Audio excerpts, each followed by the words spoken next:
कभी आपने नोटिस किया है कि जब लाइफ में हमें ऐसा लगता है कि सब कुछ ठीक चल रहा है, सब कुछ हमारे प्लान के अकॉर्डिंग है, हम जो भी करना चाह रहे हैं उसकी तरफ हम अपने कदम बढ़ा रहे हैं and all of a sudden जब सब कुछ मोमेंटम से चल रहा था, सब कुछ जैसा आपने प्लान किया था चल रहा था, सडनली आपका प्लान फेल हो जाता है। सडनली आपका खुद का माइंड आपको वो काम करने से रोक देता है जो आप कर रहे थे। ना चाहते हुए भी छोटी छोटी चीजें आपके सामने इस तरह से पाइल अप हो जाती है जिनकी वजह से आप जो काम करना चाह रहे थे वो कहीं ना कहीं रुक जाता है। और आपका मोमेंटम जैसे ही ब्रेक होता है, सब कुछ ब्रेक हो जाता है। आपकी सारी मेहनत, सब कुछ कहीं न कहीं वेस्ट हो जाती है और आप उस चीज़ को समझ ही नहीं पाते कि ये आखिर हो क्यों रहा है। और इसी चीज़ को कहते हैं सेल्फ सैबोटाज। जैसे कि फॉर एग्ज़ाम्पल आपने बहुत मेहनत से आपके एग्ज़ाम्स आ रहे हैं, आपने पूरा प्लान बनाया, बट इंस्टेड ऑफ स्टडीइंग आपने नेटफ्लिक्स पे कोई ट्रेलर देखा, कोई सीरीज़ देखी and you like got so hooked. आप ना चाहते हुए भी इट्स लाइक आप उससे इतना हुक हो जाते हो कि आप जाकर के उसको देखना शुरू कर देते हो एंड समवेयर जो काम आपको करना था वो करने की बजाय आप वो काम कर देते हो जो कहीं न कहीं आपको एक टेम्परेरी हैप्पीनेस दे रहा है। आप सोचते हो कि आप अपने ऊपर काम करोगे, अपने वर्कआउट के ऊपर ध्यान दोगे, but instead of actually working out और एक्चुअली वर्किंग अपॉन योरसेल्फ, आप इंस्टाग्राम पे वीडियोज़ को स्क्रॉल करने लगते हो, यूट्यूब के ऊपर मल्टीपल वीडियोज़ देखते रहते हो सेम टॉपिक के ऊपर। सो कहीं न कहीं आपको लगता है कि आप सिर्फ़ एक वीडियो देख रहे हो ताकि आपकी हेल्प हो जाए कि आप कैसे उन चीज़ों को अपनी लाइफ़ में इम्प्लीमेंट करोगे। बट इन रियलिटी आपको जो चीज़ करनी थी वो था खुद की तरफ से वो स्टेप लेना कि आप उस एक्टिविटी को कर सको। बट इंस्टेड आपने एक ऐसी चीज़ को चूज़ कर लिया जो आपके लिए एक डिस्ट्रैक्शन है फ्रॉम डूइंग द एक्शन जो एक्चुअली रिक्वायर्ड था। आज के इस वीडियो में मैं आपको 3 ऐसे तरीके बताऊँगी जिसकी मदद से ना केवल आप अपने अंदर के इन सैबोटाज को जो आप अपने आप को कहीं न कहीं खुद ही अपनी प्रोग्रेस से रोक देते हो, उसके बारे में ना केवल आपको समझ में आएगा बल्कि उससे निकलना कैसे? क्योंकि बहुत बार तो हमें लगता है कि हम तो सब सही कर रहे थे। अब सडनली कुछ चीज़ें आ गई और कुछ चीज़ें चेंज हो गई और हमारा रूटीन ब्रेक हो गया, इसमें हम क्या करें? तो हम बहुत कुछ कर सकते हैं, बस हमें पता नहीं होता। और ये 3 तरीके आपको हेल्प करेंगे कि आप कैसे अपने आप को खुद के ही बनाए गए जाल से बचा सकते हैं। सो इस वीडियो को एंड तक देखिएगा बिकॉज़ अगर आप भी इस चीज़ से जूझ रहे हैं कि आप अपनी लाइफ़ को चेंज तो करना चाहते हैं बट अपने ही हाथों से अपनी लाइफ़ को कहीं न कहीं आप प्रोग्रेस करने नहीं दे रहे हो। अपने खुद की प्रोग्रेस में आप सबसे बड़ी प्रॉब्लम खुद क्रिएट कर रहे हो। तो सबसे पहली चीज़, सबसे कॉमन चीज़ है जो आपने हज़ारों बार सुनी होगी बट आज मैं आपको उसका सही रीज़न बताऊँगी कि आपको ये काम क्यों करना चाहिए। वो है, जब भी तुम्हें कोई काम करना हो और तुम उसको अवॉइड कर रहे हो, उस मोमेंट को लिखो। लिखने से बहुत सारी चीज़ें क्लियर होती हैं और ये मैं अपने एक्सपीरियंस से आपको बता रही हूँ कि जब भी आप कोई काम करने जा रहे हो, तो वेदर आप पढ़ने बैठ रहे हो या फिर आपको कोई वीडियो बनाना है या फिर आप कोई एंटरप्रेन्योरशिप से रिलेटेड काम करना चाह रहे हो, एनीथिंग जो आप अपनी प्रोग्रेस के लिए करने जा रहे हो, but instead of doing that आप कोई और काम करने लगते हो। जैसे कि फॉर एग्जाम्पल आपको बैठ के अपने एग्जाम्स के लिए पढ़ना था, but instead of picking up your book आपको सडनली माइंड में स्ट्राइक किया, यार रूम बहुत गंदा है, पहले रूम साफ कर लेते हैं। आप रूम साफ करने चले गए, like and it takes away that energy from you. It takes the context of the power जो आपके ब्रेन के पास है ना, वो टोटली अपने पास खींच लेता है क्योंकि आप यहाँ पर ना अपने ब्रेन को कंट्रोल नहीं कर पा रहे होते। आपको लगता है रूम तो गंदा है, इसको क्लीन कर लेंगे तो थोड़ा सा पढ़ने में मन लगेगा। और अल्टीमेटली क्या होता है, after you clean up the room आपकी आधी एनर्जी डाउन हो जाती है and you start like feeling कि यार मैं बहुत देर से कहीं ना कुछ इन्वॉल्व हूँ, नाउ आई एम टायर्ड। तो आप 10 मिनट भी पढ़ते हो ना या उसके बाद 15 मिनट भी पढ़ते हो, you feel like so tired from inside that instead of continuing that आप फिर रेस्ट मोड पे चले जाते हो। And this happens frequently. कभी रूम साफ करना होता है, कभी कुछ किचन में काम आ जाता है या कभी कोई फ्रेंड आ जाता है। एवरी सिंगल टाइम समथिंग और द अदर हैपेंस जो आपको लगता है कि आपका तो कंट्रोल ही नहीं था, बट थिंग्स हैपेंड। बट ये सच नहीं होता।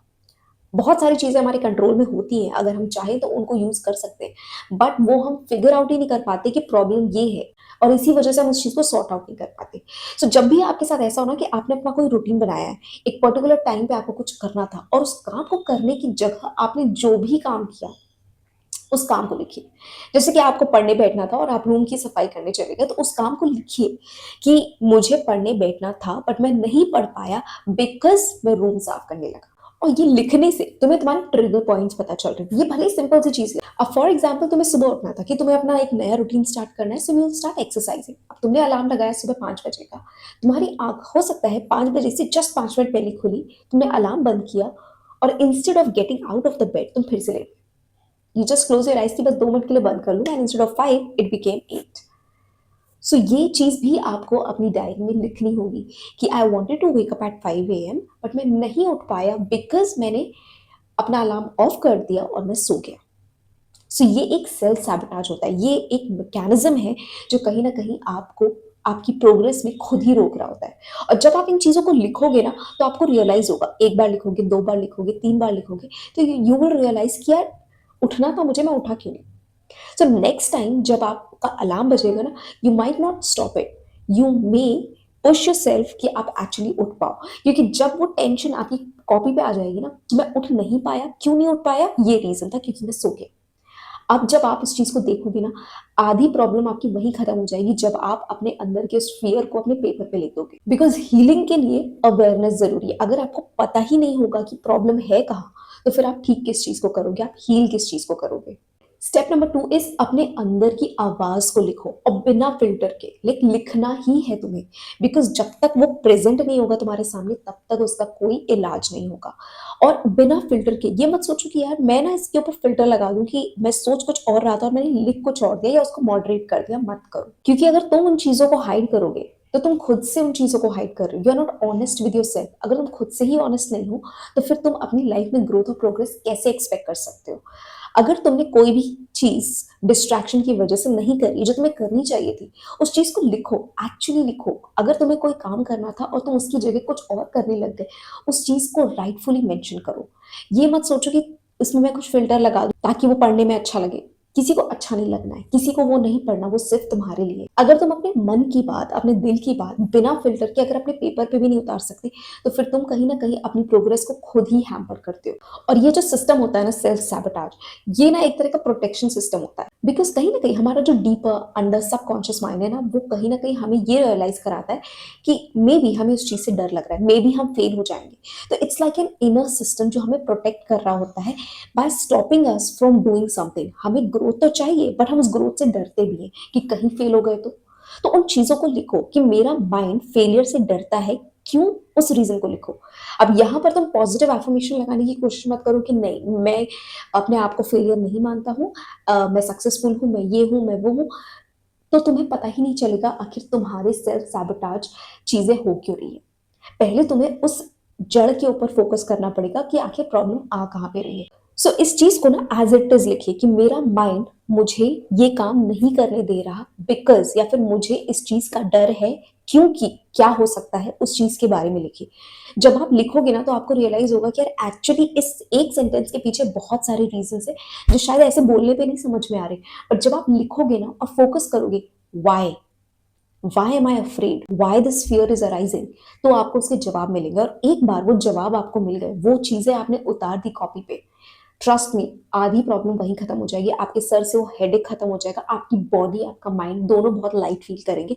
बिकॉज नाउ यू नो कि आपका ट्रिगर क्या है। और आपके हजारों ट्रिगर्स हो सकते हैं, धीरे धीरे करके आपको उनको रियलाइज करना है। और कई बार कुछ ट्रिगर्स एक दूसरे से कनेक्टेड होते हैं। आपने एक के ऊपर वर्क किया ना, तो हो सकता है उसके साथ जुड़े हुए 4 से 5 ट्रिगर्स ऑटोमेटिकली खत्म हो जाए।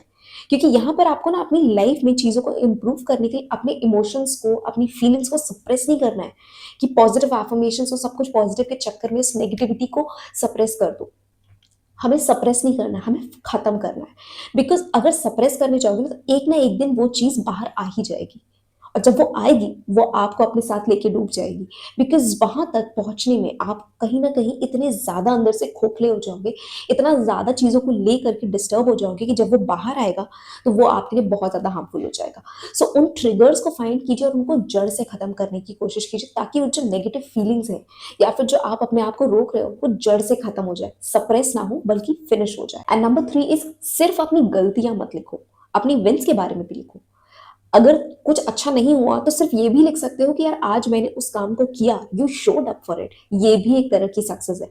हर एक चीज, छोटी से छोटी कोई भी सक्सेस जो तुम्हें मिल रही है ना, उसको मेंशन करो। May be you read something, may be you created something, may be तुमने कोई काम ऐसा सीखा जो तुमने पहले कभी नहीं किया था। इट डजेंट मैटर वो चीज कितनी छोटी है या बड़ी है, तुम अगर अपनी प्रोग्रेस के लिए कुछ भी कर रहे हो, उस चीज को मेंशन करो। साथ में आपकी जो गलतियां हैं वो तो आप नोटिस कर ही रहे हो। ये छोटी छोटी विंस जब आप करोगे ना, तो आपके माइंड को एक मैसेज जाएगा कि यार ठीक है, मैं कोशिश तो कर रहा हूँ, I can do much better.